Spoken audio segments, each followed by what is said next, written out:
Warahmatullahi wabarakatuh. Bertemu lagi dengan Bu Ita di sini. Hari ini kita akan belajar Al-Quran Hadis. Al-Quran merupakan firman Allah Subhanahu wa Ta'ala yang diwahyukan kepada Nabi Muhammad SAW melalui perantara malaikat Jibril. Nah, Al-Quran itu merupakan mukjizat yang diberikan Allah kepada Nabi Muhammad SAW. Kalian sebagai anak yang soleh, maka wajib mencintai Al-Quran. Nah, mencintai Al-Quran itu bisa dengan cara membaca Al-Quran dan menghafalkan ayat-ayat tersebut. Dengan cara seperti itu, kalian akan mendapatkan pahala. Pada kesempatan kali ini, kita akan belajar mengenai surat Al-Asr dan surat Al-Quraish. Untuk lebih jelasnya, simak penjelasan berikut ini ya. Nah, hari ini kita akan belajar mengenai surat Al-Asr dan surat Al-Quraish. Yang pertama, memahami surat Al-Asr. 1. Lafal dan terjemahan surat Al-Asr. Surat Al-Asr itu mempunyai arti demi masa. Nah, kata Al-Asr itu diambil dari kata pada ayat pertama. Ayat Al-Asr ini terdiri dari 3 ayat. Al-Asr itu menempati urutan ke-103 dalam Al-Quran. Surat Al-Asr ini termasuk ke dalam surat Makkiyah, yaitu surat yang turun sebelum Nabi Muhammad SAW hijrah ke Madinah. Yang selanjutnya adalah lafal surat Al-Asr.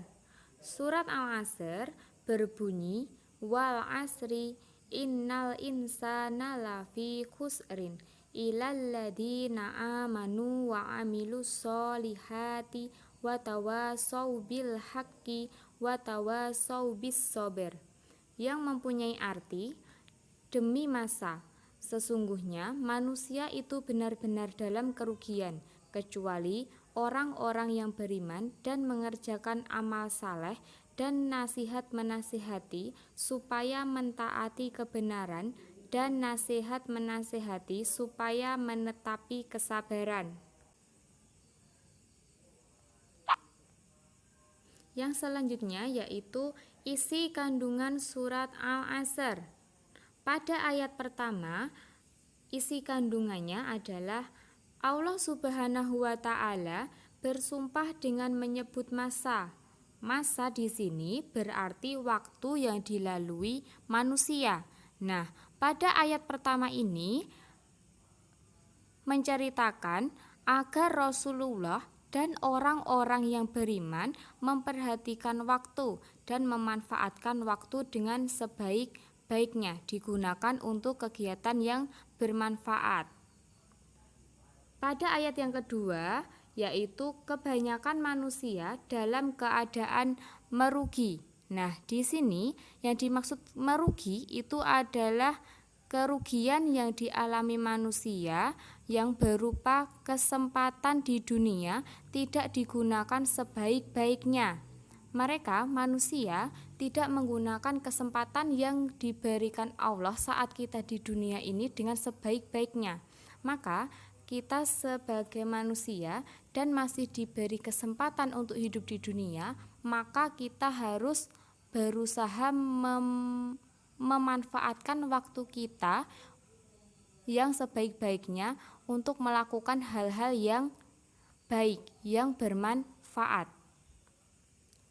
Ayat yang ketiga yaitu menjelaskan tentang cara yang harus ditempuh agar manusia tidak termasuk orang yang rugi.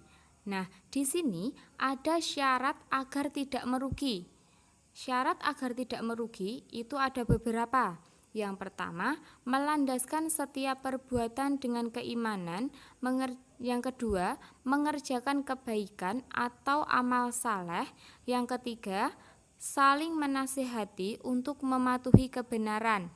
Dan yang keempat, saling menasehati tentang kesabaran. Nah, yang selanjutnya kita akan belajar mengenai surat Al-Quraish. Yang pertama, lafal dan terjemahan surat Quraish. Surat Quraish ini diambil dari ayat pertama, kata pertama dalam ayat pertama. Quraish itu berarti suku Quraish. Nah, pada surat Quraish ini menceritakan tentang keadaan dan kebiasaan kaum Quraish. Surat Quraish termasuk ke dalam surat Makkiyah yang menempati urutan ke-106. Nah, seperti yang tadi dibilang, surat Quraish ini menceritakan tentang keadaan dan kebiasaan kaum Quraish. Quraish merupakan nama dari salah satu suku besar yang ada di Mekah. Yang selanjutnya adalah lafal surat Quraish.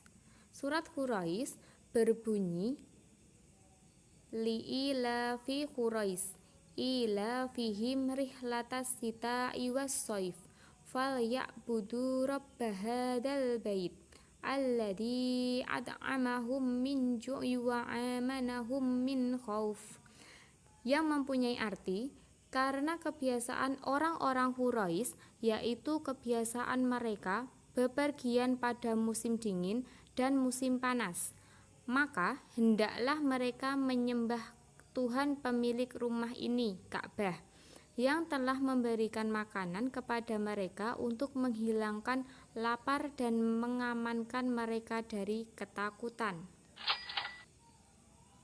Yang kedua yaitu isi kandungan surat Quraish. Pada ayat pertama menceritakan tentang kebiasaan suku Quraish yang mempunyai mata pencaharian sebagai pedagang. Ayat yang kedua yaitu menjelaskan tentang kebiasaan kaum Quraish. Nah, kaum Quraish itu mempunyai kebiasaan yaitu berdagang.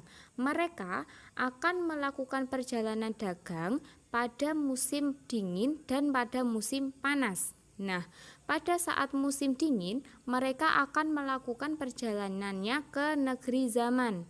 Nah, dan pada saat musim panas, kaum Quraish akan melakukan perjalanan dagang ke negeri Syam. Ayat yang ketiga yaitu Allah Subhanahu wa taala mengingatkan suku Quraish agar selalu bersyukur atas rezeki yang diberikan Allah Subhanahu wa taala. Nah, mereka diperintahkan oleh Allah untuk beribadah dan taat kepada Allah. Nah, kemudian rezeki yang mereka terima itu harus mereka syukuri dengan cara memanfaatkannya sesuai dengan perintah Allah, tidak digunakan sembarangan. Ayat yang keempat menjelaskan mengenai Allah Subhanahu wa taala menunjukkan rezeki yang telah diberikan kepada mereka yang berupa makanan dan rasa aman. Nah, Tuhan itu pemilik Ka'bah yang telah memberikan kepada mereka makanan, minuman, kebutuhan yang cukup untuk menghilangkan rasa lapar. Nah, mereka juga diberi kesempatan dengan keistimewaan, yaitu apa? Rasa aman dan rasa tentram. Hidup mereka diberi keamanan, diberi rasa tentram, begitu ya. Nah, itu tadi penjelasan sedikit mengenai surat Al-Asr dan surat Al-Quraish. Nah, untuk penugasan, kalian kerjakan uji kompetensi 1 pada buku Al-Aqsa. Poin A, poin B, dan poin C semua dikerjakan di buku tulis. Cukup ditulis jawabannya saja. Poin C pakai cerita nggih seperti biasanya. Nah, demikian tadi penjelasan mengenai surat Al-Asr dan surat Al-Quraish. Untuk penugasan kalian ada di buku Al-Aqsa halaman 6 sampai halaman 7, uji kompetensi 1. Poin A, poin B, dan poin C. Kerjakan di buku tulis, kemudian kalau sudah selesai, difoto, dikirim ke WA Bu Ita, ditunggu paling lambat pukul 8 malam. Semoga penjelasan tadi dapat membantu kalian untuk belajar di rumah. Sampai ketemu di lain kesempatan. Wassalamualaikum warahmatullahi wabarakatuh.